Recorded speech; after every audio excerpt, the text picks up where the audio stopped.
बिस्मिल्लाहिर्रहमानिर्रहीम। आज हमारा टॉपिक है एपिलेप्सी का। सबसे पहले हम कुछ बेसिक डेफिनेशंस हैं वो देख लेते हैं for the difference. Seizure, fits, epilepsy and सिनकपी।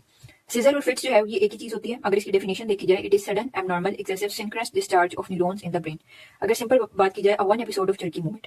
While epilepsy is the chronic brain disorder characterized by a tendency to have a recurrent unprovoked seizure. अगर जर्की मूवमेंट्स की एक की सिंगल एपिसोड हो जिंदगी में एक ही दफा, उसे हम सीजर या फिट्स कहते हैं। लेकिन अगर इसी तरह जर्की मूवमेंट्स की एपिसोड एक से ज्यादा हो, बार बार हो, तो उसे हम एपिलेप्सी कहते हैं। क्यों? क्योंकि उसके कोई ना कोई अंडरलाइन कॉज प्रेजेंट होता है, कोई क्रॉनिक ब्रेन डिसऑर्डर होता है जिसकी वजह से वो जर्की मूवमेंट जो है वो बार बार हो रही होती है। जब वो बार बार होती हैं तब हम उन्हें एपिलेप्सी कहते हैं, ठीक है।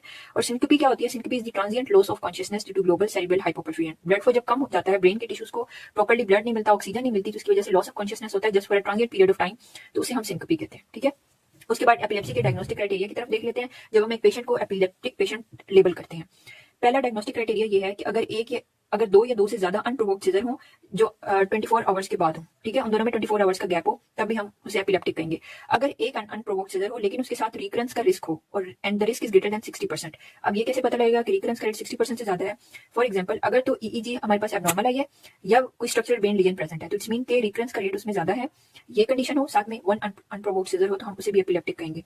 तीसरी चीज आ जाती है कि एक डायग्नोसिस ऑफ एपिलेप्सी सिंड्रोम, ठीक है, एक एपिलेप्सी सिंड्रोम डायग्नोस्टिक केस हमारे पास हो। अब एपिलेप्सी सिंड्रोम क्या होगा? पहली बात तो यह है कि उसका एक प्रॉपर सीजन पैटर्न हो, हमारे पास ईईजी की फाइंडिंग्स हो, और तीसरी चीज ये है कि प्रॉपर क्लिनिकल फाइंडिंग्स हो। ये जब तीनों चीजें पॉजिटिव होंगी या प्रेजेंट होंगी तो उसे हम एपिलेप्सी सिंड्रोम कहेंगे, और जब एक इसका प्रॉपर कंफर्म डायग्नोसिस होगा तब भी वो एपिलेप्टिक पेशेंट है, ठीक है। उसके बाद आ जाती है पैथोफिजियोलॉजी। पैथोफिजियोलॉजी ये है कि एक सिंपल बात याद रखें कि ब्रेन में जो इलेक्ट्रिकल एक्टिविटी हो रही है ना, उसमें कुछ इनहिबिटरी न्यूरोट्रांसमीटर होते हैं जिसमें गाबा आ जाता है, और कुछ एक्साइटेटरी न्यूरोट्रांसमीटर्स होते हैं जिसमें एसिटाइलकोलिन, ग्लूटामेट और एस्पार्टेट आ जाते हैं, ठीक है। इनके दरमियान जब तक बैलेंस रहता है तो इलेक्ट्रिकल एक्टिविटी जो है ना वो नॉर्मल परफॉर्म होती है। लेकिन जब इम्बैलेंस होते हैं ना, तो इलेक्ट्रिकल एक्टिविटी जो होती है ना, या तो एग्जैजरेट कर जाती है या बहुत ज्यादा कम हो जाती है। अब अगर इनहिबिटरी न्यूरोट्रांसमीटर ज्यादा होंगे तो वो सीजर एक्टिविटी को प्रिवेंट करते हैं, लेकिन जब एक्साइटेटरी न्यूरोट्रांसमीटर ज्यादा होते हैं तो वो सीजर एक्टिविटी को प्रोवोक करते हैं, ठीक है। अब एपिलेप्सी के कुछ कॉजेज हैं और कुछ हैं उसके ट्रिगरिंग फैक्टर। कॉजेज में देख लेते हैं कि क्या क्या कंडीशंस हैं जिसकी वजह से सीजर एक्टिविटी हो सकती है, एपिलेप्सी हो सकता है। इसका निमोनिक है विटामिन जी। वेस्कुलर डिसऑर्डर है जिसमें स्ट्रोक है, एट्रियोवेनस मैलफॉर्मेशन हो सकती है। कोई इन्फेक्शन है जिस तरह मेनिंजाइटिस या abscess, trauma, autoimmune disorder, metabolic conditions आ सकती है। मेटाबॉलिक डिसऑर्डर है हाइपोनेट्रीमिया, हाइपोग्लाइसीमिया, हाइपोकैल्सीमिया या hypoxia. Idiopathic, neoplasm, genetic and developmental disorders. उसके बाद ट्रिगरिंग फैक्टर देख लेते हैं। इसका निमोनिक है हाफ सिम। होट बाथ, अल्कोहल। अच्छा, अक्सर जब अल्कोहल छोड़ते हैं लोग तब उन्हें सीजर एक्टिविटी जो है ना वो ज्यादा ट्रिगर होती है, तो अल्कोहल विड्रॉवल ज्यादा इंपॉर्टेंट है। Loud noise, flickering light due to TV, computer, sleep deprivation, intercurrent infection, music या मिस्ड डोज। मिस्ड डोज से ये है कि अगर एक पेशेंट एपिलेप्सी का पेशेंट है और उसका ट्रीटमेंट चल रहा है और अगर वो अपनी दवाइयां छोड़ देगा, बाकायदगी से नहीं लेगा, तब भी उसकी सीजर एक्टिविटी जो है ना वो ट्रिगर हो सकती है। तो इसमें मिस्ड डोज का मतलब ये है कि वो एपिलेप्टिक ड्रग जो है ना वो अपनी डोज प्रॉपर नहीं ले रहा है, ठीक है। नेक्स्ट आ जाती है एपिलेप्सी की क्लासिफिकेशन। क्लासिफिकेशन इसकी दो तरह की है, एक होती है पार्शियल और एक होती है कॉम्प्लेक्स।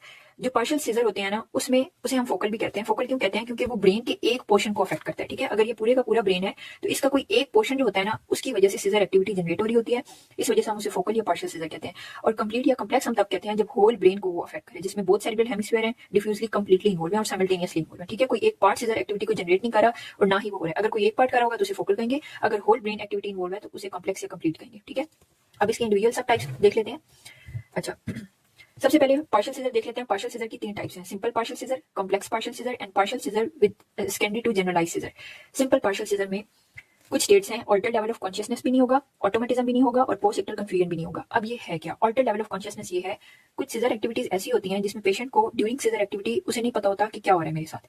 कंप्लीटली लॉस नहीं होता, कंप्लीटली वो बेहोश नहीं होता, लेकिन उसे ये नहीं पता होता कि मैं क्या कर रहा हूँ। इसे कहते हैं ऑल्टर लेवल ऑफ कॉन्शियसनेस। ऑटोमेटिज्म क्या होता है? ऑटोमेटिज्म ये एक बिहेवियरल कंडीशन होती है जिसमें पेशेंट जो होता है ना उसमें involuntary, repetitive and secondly unpurposeful activities हो रही होती हैं, ठीक है। मैं एक छोटी सी एग्जांपल दूंगी। घर में एक बच्चा खेल रहा है, गेस्ट आए बैठे हैं और दिन का टाइम है, ठीक है। लेकिन एक बच्चा जाके उसे नहीं पता कि वो क्या कर रहा है, लेकिन वो बार बार उनके सामने जाके सोने की एक्टिंग करता है, ग्लास तोड़ देता है, क्योंकि उसकी नॉर्मल एक्टिविटीज नहीं है और वो बार बार ये कंडीशंस कर रहा है और वो इनवॉलंटरी है, उसके कंट्रोल में भी नहीं है। और दूसरी बात ये है कि उसे पता भी नहीं है कि ये नॉर्मल एक्टिविटीज हैं भी या नहीं है और मैं ये क्या कर रहा हूँ, ठीक है। तो ये एक बिहेवियर चेंज होता है, डिसऑर्डर्स में भी होता है ऑटोमेटिज्म, ये वो कंडीशन होती है। तीसरी कंडीशन है पोस्ट इक्टल कंफ्यूजन। पोस्ट इक्टल उस स्टेट को कहते हैं जो आफ्टर सीजर होती है। जब एक सीजर एक्टिविटी, पेशेंट को एक सीजर अटैक हुआ है, उसके बाद का जो टाइम पीरियड होता है ना उसे हम पोस्ट इक्टल टाइम पीरियड कहते हैं, ठीक है।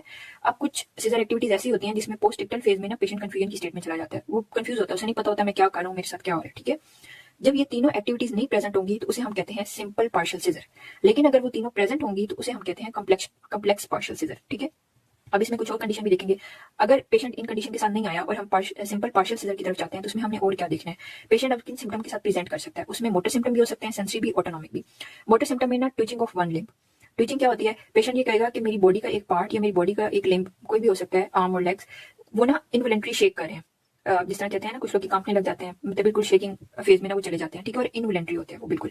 ये मोटर सिम्टम हो सकता है। सेंसरी सिस्टम, पैरास्थेसिया, कोई अबनॉर्मल सेंसेशन, टिंगलिंग हो रही है, नमनेस हो रही है उसकी बॉडी के किसी पार्ट में या एक लिम्ब में, ठीक है।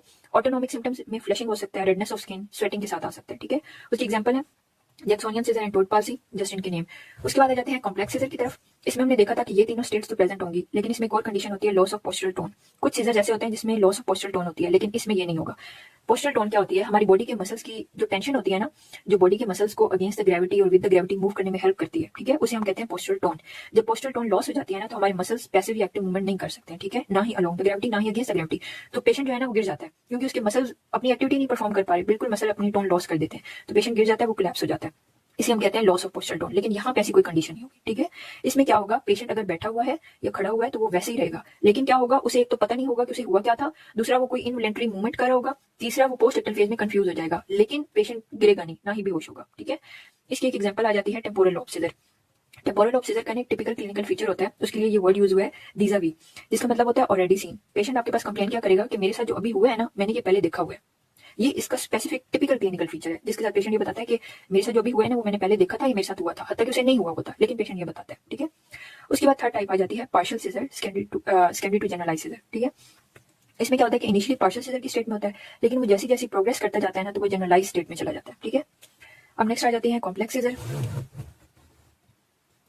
कॉम्प्लेक्स सीजर की चार टाइप्स होती हैं, generalize tonic clonic seizure, absent seizure, myotonic या एटोनिक। सबसे पहले हम बात कर लेते हैं जनरलाइज टोनिक क्लोनिक सीजर, इसे ग्रैंड मॉल भी कहते हैं। ये मोस्ट इंपोर्टेंट टॉपिक है क्योंकि ज्यादातर पास पेपर में ना ये चीज आई हुई है। अच्छा, इसमें दो कंडीशन होंगी, एक तो पेशेंट जो है ना लॉस ऑफ कॉन्शियसनेस की स्टेट में चला जाएगा, बेहोश हो जाएगा।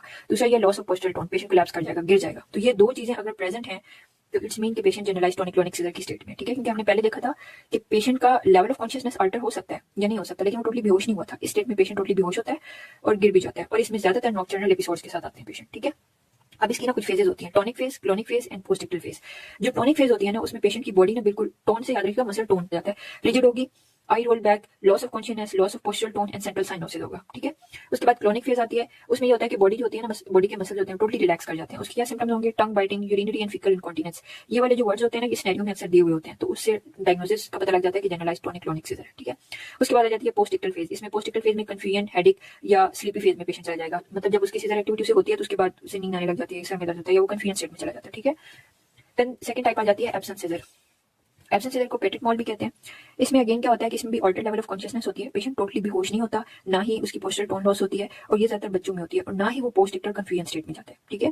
तो अगर मैं आपको सिंपल वर्डिंग में बताऊं, आपने पहले पूछना है पेशेंट से कि आप बेहोश हुए थे उस दौरान या नहीं हुए थे। अगर तो वो कहता है कि मैं हुआ था, मतलब उसके अटेंडेंट बताते हैं कि पेशेंट बेहोश हुआ था, तो जनरलाइज टोनिक क्लोनिक है। लेकिन अगर वो कहता है कि नहीं बेहोश नहीं हुआ था, तो हमने बाकी सारी सोचना है, फिर उससे हमने पूछना है कि उसकी कॉन्शियसनेस लेवल इंपेयर हुआ था या नहीं हुआ था। अगर होता है तो इट्स मीन कि कॉम्प्लेक्स पार्शियल सीजर है या एब्सेंट सीजर है, ठीक है।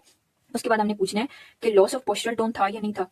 अब अगर पोस्चरल टोन उसका लॉस हुआ था तब भी वो जनरलाइज टोनिक क्लोनिक में, और अगर नहीं हुआ था तो वो एब्सेंस और कॉम्प्लेक्स दोनों स्टेट हो सकती हैं, ठीक है। उसके बाद पोस्ट एक्टल कंफ्यूजन पूछनी है, ठीक है। अगर वो थी तो इट्स मीन कि वो कॉम्प्लेक्स पार्शियल सीजर में है, अगर नहीं थी तो वो एब्सेंट सीजर में, ठीक है। तो इस तरह ना हम हिस्ट्री पे भी जो है अपना डायग्नोसिस जो है वो बना सकते हैं।